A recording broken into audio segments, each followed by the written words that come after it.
Sur le chemin de votre destinée, sur le chemin de votre marche, sur tout votre parcours, vous allez faire face à ces trois types de personnes. Alléluia. Et tous ceux qui veulent évoluer doivent savoir comment gérer ces trois types de personnes. Premièrement, les méchants. Dans le psaume 1er, la Bible dit: heureux l'homme qui ne marche pas selon le conseil des méchants. C'est par là que la Bible commence. L'homme qui ne marche pas selon le conseil des méchants. Lorsqu'on va tomber dans la Bible, je pense, entre français et courant, le semaine, il est écrit: heureux l'homme qui ne marche pas selon le conseil de ceux qui s'éloignent de Dieu. Donc le méchant est littéralement d'abord quelqu'un qui s'éloigne de Dieu. Une fois que vous commencez à voir quelqu'un dans votre entourage qui quelque part a aimé Dieu à un moment donné, s'est éloigné de Dieu, comprenez, la méchanceté va commencer dans son cœur. Tout fils, la méchanceté va commencer. Alléluia. La présence de Dieu est ce qui garde le cœur des croyants. En dehors de la présence de Dieu, vous ne pouvez pas être appelé fils de Dieu ou enfant de Dieu. Deux, même si on vous donne ce nom de chrétien, entre guillemets, vous ne pouvez pas refléter le véritable ministère d'enfant de Dieu. Pourquoi? Parce que la Bible dit, c'est quand on va vous voir vous aimer les uns les autres qu'on saura que je suis au milieu de vous. Or, le méchant n'aime pas. Une fois que vous vous écartez du bon chemin, vous devenez vous-même un méchant. Je me suis rendu compte que dans l'église, ce qui détruit l'église, c'est souvent l'absence de présence de Dieu dans le cœur des croyants. Et les croyants eux-mêmes commencent à devenir méchants. Vous voyez comment la brebis commence à se transformer en loup dans une église. Elle était autrefois brebis, maintenant elle devient loup au point où elle détruit ce que autrefois elle a bâti. Amen. Et je vous le dis en vérité, beaucoup de pasteurs en souffrent et beaucoup d'églises en souffrent, beaucoup de brebis même dans l'église en souffrent. L'apôtre Paul va dire, ils sont sortis du milieu de nous, mais ils n'étaient pas de nous. Ce type de personnes-là. Donc ils viennent, ils sortent du milieu de nous. Donc ils se sont rassemblés là avec nous, comme si c'était les nôtres. Mais ils ne sont pas les nôtres. Pourquoi? On reconnaît un arbre par quoi? On reconnaît un arbre par quoi? Ne voyez pas tous ceux qui vont faire dans l'église comme si ces personnes ont forcément le royaume de Dieu dans le cœur. La méchanceté peut aussi faire libre. Alléluia. Pourquoi? Parce que c'est l'apparence. Parce que c'est l'apparence. Or, nous ne voulons pas des chrétiens apparents. Nous ne voulons pas des fils de Dieu ou des enfants de Dieu apparents. Nous voulons des vrais enfants de Dieu dont le cœur est centré sur le royaume de Dieu et sur le Seigneur Jésus-Christ qui en est le roi. Amen. Et même encore centré même sur l'église, c'est-à-dire le corps de Jésus-Christ. Il n'y a pas les gens qui font autant de mal dans une église comme les chrétiens. Je vous le dis. Généralement, on parle des païens, on se dit, ah, les païens sont méchants. Oui, ils sont méchants dans le monde. Mais dans l'église, les païens, là, ils deviennent des parleurs en langue. Donc, il entre dans l'église, il parle en langue. Il reçoit même l'investigation du Saint-Esprit. Mais il lui est totalement désobéissant. Marche pas selon sa volonté. Ne le cherche pas. Ne cherche pas à l'établir comme roi. On les appelle les méchants. On les appelle les méchants. Alléluia. Alors, la Bible dit dans le livre des Proverbes que ces gens-là, les méchants, ne dormiraient point sans qu'il ait fait du mal. Sans qu'il ait fait du mal. Si vous voyez quelqu'un, il a l'absinthe dans le cœur. L'absinthe. Et il justifie l'absinthe de son cœur par le fait que, c'est d'abord X ou Y qui m'ont offensé. Non, on peut t'offenser, mon ami, mais ça ne veut pas dire que ton cœur doit être méchant. C'est vrai. On peut t'offenser. La Bible dit, supportez-vous les uns les autres. Supportez-vous. Ça veut dire que même l'apôtre Paul s'est rendu compte que l'église à laquelle il était en train de s'adresser, c'était une église où les gens étaient en conflit. Et dans ce conflit-là, il a dit supportez-vous. Vous savez ce que c'est que supporter quelqu'un? Quand vous avez un enfant dans votre chair, c'est votre enfant. Cet enfant, même parfois, il fait le mal.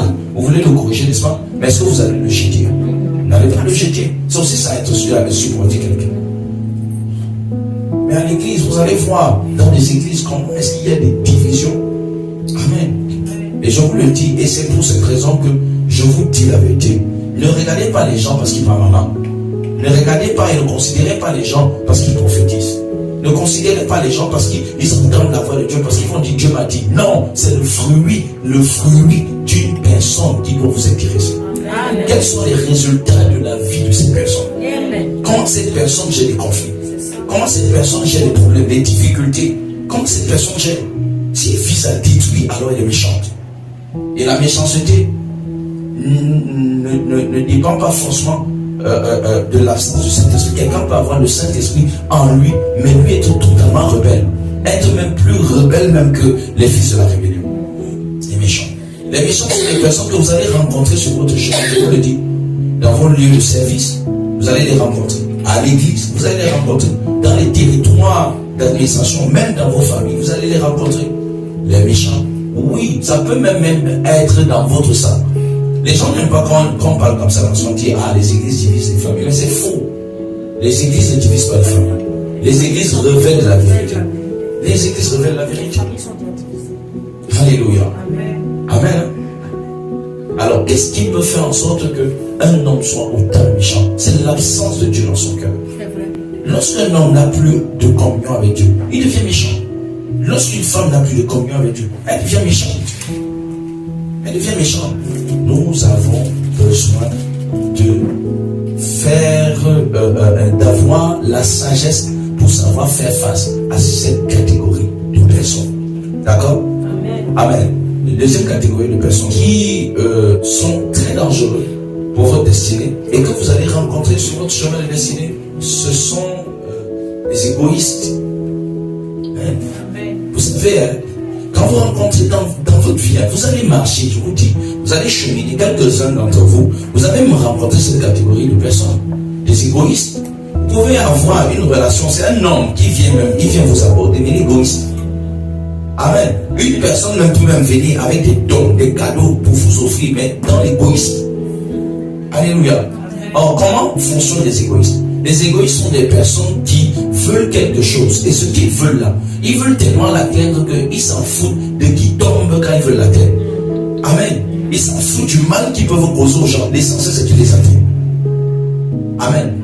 Or, quand vous avez des personnes qui sont égoïstes dans vos vies, si vous ne faites pas attention, ils vont vous détruire.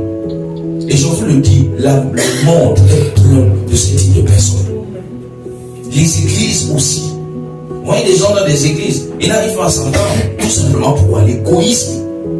On donne une idée, personne ne parle, mais à la fin, quand l'idée doit être accomplie, des conflits, des divisions. Pourquoi? L'égoïsme.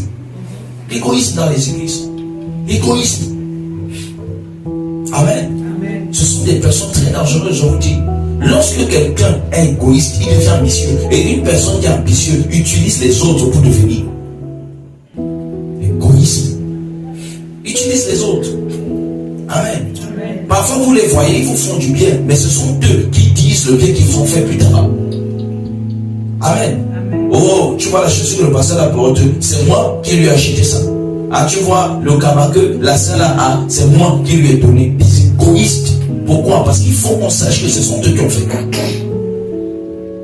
Égoïste. Quand vous rencontrez ce type de personnes, ils vous donnent l'impression de vous aimer, mais plus tard, vous allez découvrir leur vrai visage. Et puis ça va vous offenser. Ça pourrait vous faire du mal. Si vous n'avez pas, si vous ne vous êtes pas préparé à les rencontrer sur votre chemin. Amen. Les égoïstes sont les personnes qui profitent de vous quand vous avez, et lorsque vous n'avez plus, ils vous jettent. Ils vous jettent. Les égoïstes. Amen. Et sur votre chemin, je vous dis, vous aurez ce type de personnes. Alléluia. Ils sont très dangereux. Satan, à cause de son égoïsme dans le ciel, s'est opposé à Dieu. Et en tant que pasteur, lorsque vous êtes leader, que ce soit dans un lieu de service, que ce soit dans votre propre entreprise, ou que ce soit peut-être dans un ministère ou dans une église, quand vous êtes leader, vous ferez face aux égoïstes. Vous montez, vous descendez, vous allez faire face à ce type de personnes. Les égoïstes vous donnent l'impression qu'ils travaillent pour vous, pourtant ils sont en train de travailler pour eux.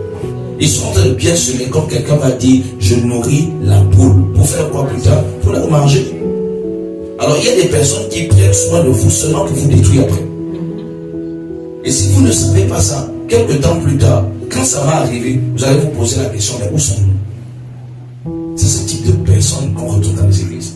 la Bible dit que la méchanceté, l'amour du plus grand nombre va diminuer. Et qu'est-ce qui va se passer? Le frère va trahir son frère. Le père va haïr son enfant. Ah oui, nous vivons dans un monde saturé de méchanceté. Et nous devons faire attention. Parce que cette catégorie de personnes, si vous les laissez trop à côté de vous, ils vous détruisent. Vous devez savoir comment les manager. Il y a même des personnes que vous ne pouvez même pas mettre de côté. Vous devez savoir comment les manager. Si vous ne les managez pas, vous allez souffrir plus tard. Regardez vous-même dans vos propres familles. Vous allez voir ce que je suis en train de dire. Regardez dans votre entourage, dans vos lieux de service. Comment est-ce que les gens sont hypocrites?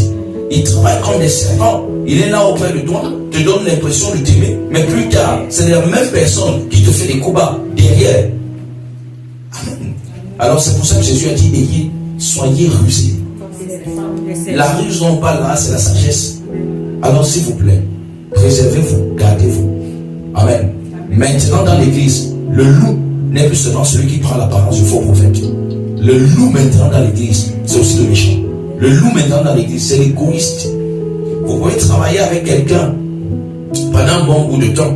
Alléluia. Tant si la personne ne trouve pas son profit, vous aurez des problèmes. Pourquoi? L'égoïsme cherche son profit. Si même vous êtes en train de monter une affaire et que vous avez des personnes autour de vous et que ces personnes que vous avez autour de vous sont en train de travailler dans l'optique de faire monter l'affaire et qu'il y a au milieu d'un égoïste, il va tout gâter.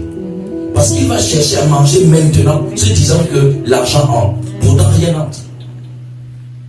Et lorsqu'on veut commencer une affaire, quel que soit ce que tu commences, alléluia, il faudrait savoir ceci.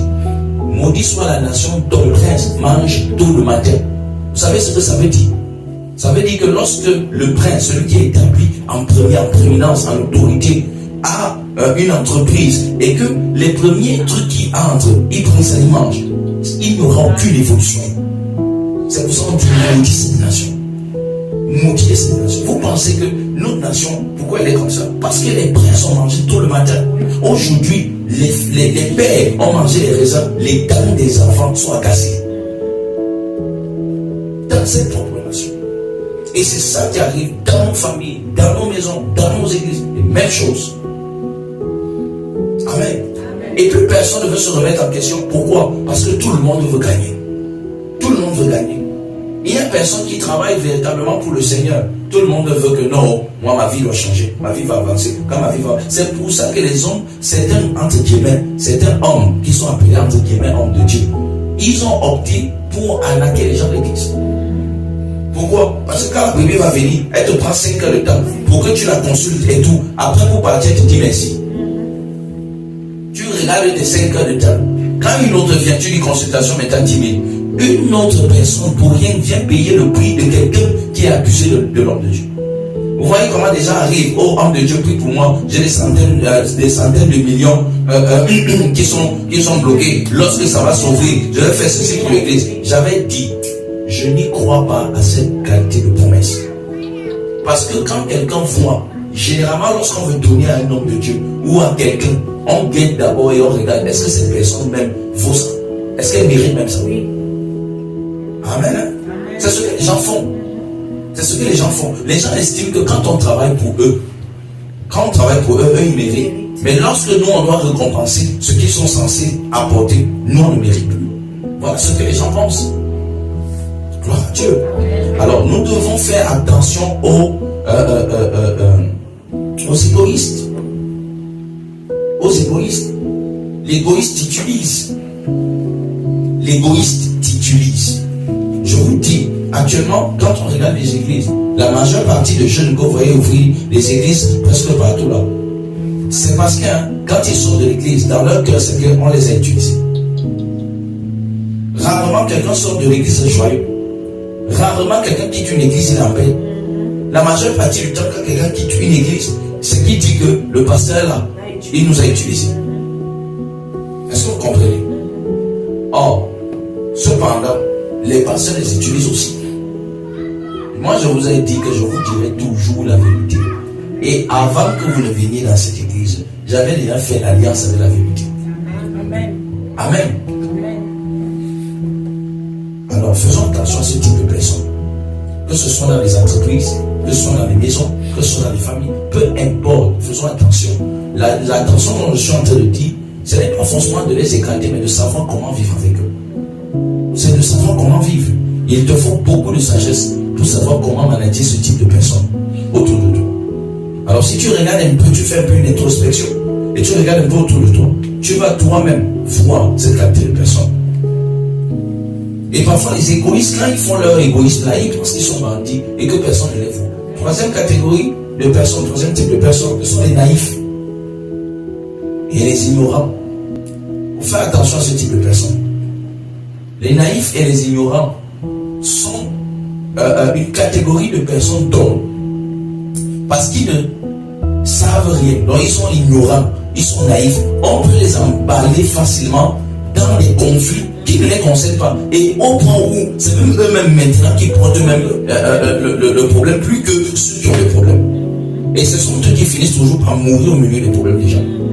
Parce que quand tu es naïf, on te dit une chose, tu bavardes beaucoup plus vite, rapidement sur la chose. Et plus tard, les mêmes gens qui t'ont conduit dans ce problème, quand ils s'arrachent, ils savaient ton nom.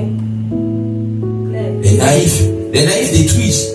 Ils détruisent pourquoi? Parce qu'ils ne savent pas comment construire. Ils sont naïfs. Ils sont naïfs. Les naïfs achètent vite les problèmes des gens. Qui vous a dit que quand un frère ou une soeur a un problème avec quelqu'un, il faut forcément que vous interveniez? Qui vous a dit que quand quelqu'un va venir vous dire quelque chose, ça veut dire que ce qu'elle vous a dit est forcément vrai? C'est vrai ça. Amen. Les naïfs sont des personnes qu'on peut, Satan peut facilement utiliser pour vous détruire. Facilement utiliser pour vous détruire. Amen. Amen. Ne soyez pas comme ça. Amen. Amen. Ne soyez pas naïfs. Amen. Ne soyez pas naïfs. Les gens qui sont naïfs pensent qu'ils sont dans la sécurité. Ils sont dans l'insécurité. Parce qu'à la fin, c'est leur propre vie. Regardez, quelqu'un qui est naïf, c'est quelqu'un qui pense que, par exemple, il a un projet, mais il est en train de rien faire pour l'évolution de son projet et il se dit que ça va marcher. Les années sont en train de s'écouler et ce naïf-là reste toujours là. Et quelques temps plus tard, il va pleurer. Où sont passées les années de ma vie? La Bible dit que je rachèterai les années qu'on dévorait la sauterelle. Donc la sauterelle dévore. Quoi?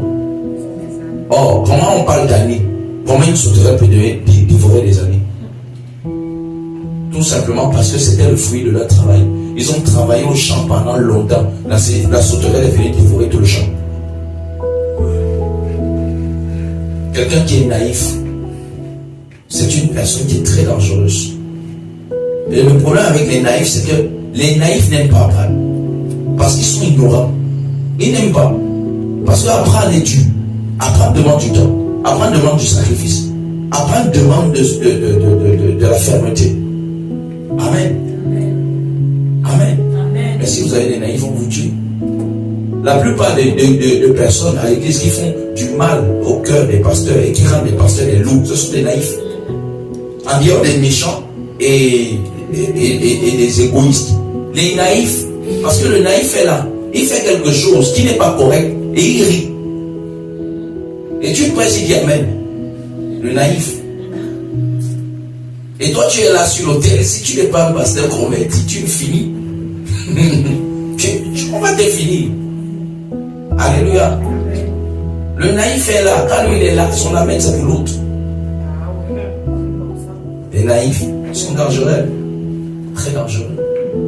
Le naïf, facilement, on l'emporte dans n'importe quoi. Il est ballotté par tout vent de doctrine. Si tu as des naïfs dans ton environnement, forcément, on peut les monter. On peut les monter n'importe où. Facilement. Les naïfs, les ignorants. La Bible dit mon peuple périt faute de connaissance. Et ces gens-là, ils finissent par périr. Ils sont naïfs. Et ces trois catégories de personnes dont je viens de parler ont intervenu tous dans la mort de Jésus. Sans exception. Amen. Amen. Alléluia. Premièrement, on avait les méchants. Les méchants, c'était les scribes et les pharisiens qui ont haï Jésus. On dit c'est par jalousie qu'ils ont crucifié le Seigneur. On dit, on libère qui?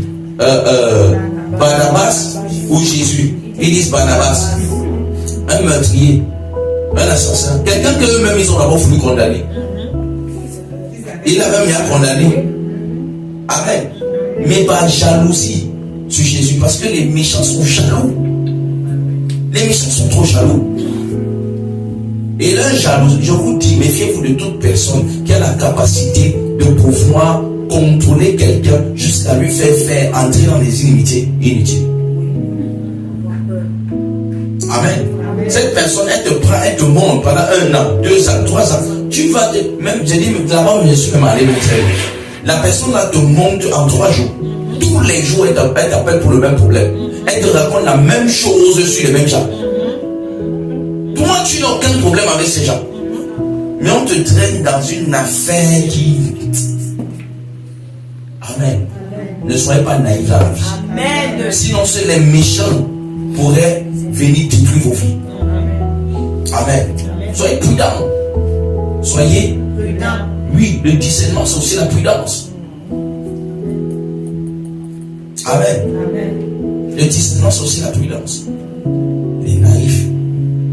Alors, ces 3 personnes-là, ils ont agi. Je dis, il y a les pharisiens. Regardez ce que les pharisiens ont fait. Dans leur jalousie, ils sont allés pour crucifier le Seigneur. Mais ils n'ont pas voulu crucifier le Seigneur seul. Ils ont aussi monté le peuple. Hein? Ils ont monté le peuple. Gloire à Dieu. On va voir. Regardez ce qui se passe. Les méchants ont trouvé pour détruire un leader, pour détruire le Seigneur Jésus. Les méchants se sont alliés à un égoïste, Judas. Judas ne voulait pas tuer Jésus. Il ne comptait pas faire en sorte que Jésus meure. Il ne savait même pas que Jésus allait mourir si c'était le vendait. Il a juste voulu exploiter Jésus. Au point où il a vendu pour 30 pièces d'or. Amen. Donc, les méchants, eux, ils cherchent à utiliser les égoïstes. Amen. Et dans cette lancée, les méchants, ils se sont levés, les pharisiens, ils ont pu monter Judas. Judas, maintenant, il a vendu Jésus. On est allé pour arrêter Jésus avec qui? La foule. La foule, les naïfs. Vous savez, les naïfs qu'on n'est pas dit arrêter Jésus. Et les naïfs ont tout fait pour insulter Jésus, cracher sur lui, le rouer le cou. Les naïfs. Les naïfs. Et dans l'église, c'est ce qui se fait, ce qui se passe, même sur Internet, on prend un faux contenu, on met au sujet du nom de Dieu. Tout le monde commence à critiquer. Les qui critiquent, les naïfs, ils ne savent rien dans l'histoire. Ils ne savent ni ce qui a commencé, ni quand ça a commencé, ni la suite, mais ils critiquent. Pourquoi? Ils sont naïfs. Et après, il y a un jugement derrière aussi. Ne sois pas naïfs, dis-moi ça. Ne sois pas naïfs. N'entrez pas dans les conflits des gens. La Bible dit ne participe au péché de personne. Ne participe pas au péché d'autrui. Ne participe pas au péché d'autrui. Tu es un homme de Dieu, tu ne participes pas au péché d'autrui. Femme de Dieu, tu ne participes pas au péché d'autrui.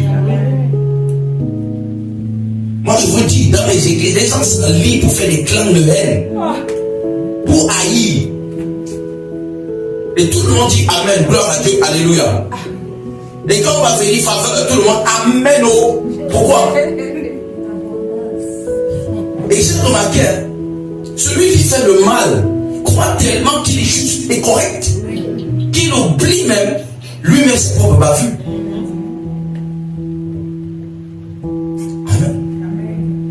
Voilà. 3 types de personnes. Ils ont tué Jésus.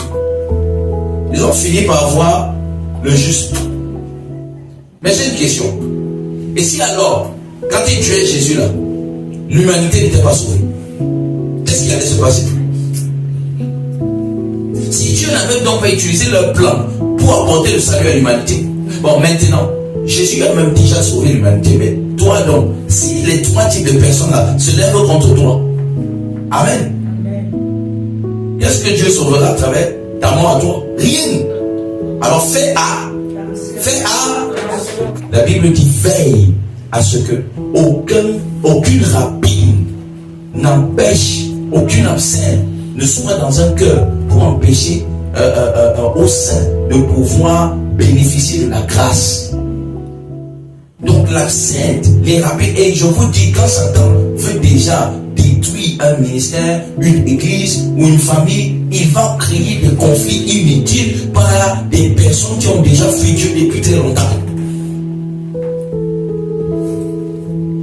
Amen.